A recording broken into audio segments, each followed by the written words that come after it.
World suicide prevention day start हुआ था 2003 में to keep people aware how it can be prevented. As per WHO, one suicide affect 6 people around and हर 40 second पे एक death होती है suicide से। And suicide is the second leading cause among people between the age of 15 years to 29 years, जिसमें emotional changes काफ़ी आ रहे होते हैं। इमोशंस का बहुत बड़ा रोल है ऑब्वियसली।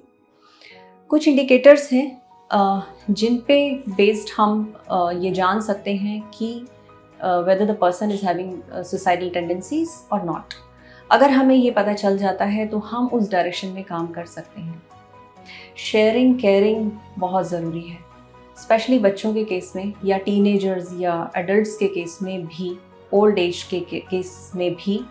अगर हम कनेक्शन रखते हैं, अगर हम कम्युनिकेट कर पाते हैं, अगर हम उनकी समस्याएं जान पाते हैं, इतने क्लोज हैं हम, हमारे बच्चे हमसे इतने करीब हैं कि अगर कोई भी परेशानी उन्हें होती है, कैसे भी चैलेंजेस आते हैं, हमें बता पा रहे हैं, तो शायद हम इस चीज़ को रोक सकते हैं।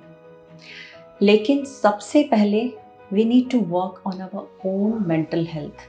अगर हम किसी को हेल्प कर रहे हैं तो हम भी बैलेंस्ड होने चाहिए, हमारी मेंटल हेल्थ भी बैलेंस्ड होनी चाहिए, क्योंकि हम क्या कन्वे कर रहे हैं, इमीडिएट हमारी क्या रिएक्शंस हो रही हैं। अगर हमारा बच्चा या हमारा कोई फैमिली मेम्बर या हमारा फ्रेंड ये इंडिकेशंस देता है कि उसको डिप्रेशन है या सुसाइडल टेंडेंसीज हैं, इस तरह के कोई थॉट्स आ रहे हैं, सेल्फ हार्म है, तो उसमें हमारी रिएक्शंस काफ़ी काउंट करती है, या उस इंसान की रिएक्शन जो उसके करीब है। Listening is very important, and listening with empathy and understanding is actually important. केवल सुनने से आधी समस्याओं का हल निकल जाता है, क्योंकि टॉक थेरेपी जो रिलीज़ करती है हमारे इमोशंस, और उसी में हमें बताते बताते ही कई बार ऐसा होता है हमें खुद ही उस चीज़ का एक ऐसे निष्कर्ष पे हम पहुंच जाते हैं या ऐसे कुछ सॉल्यूशंस मिल जाते हैं जो हमने शायद कभी सोचे नहीं होते हैं।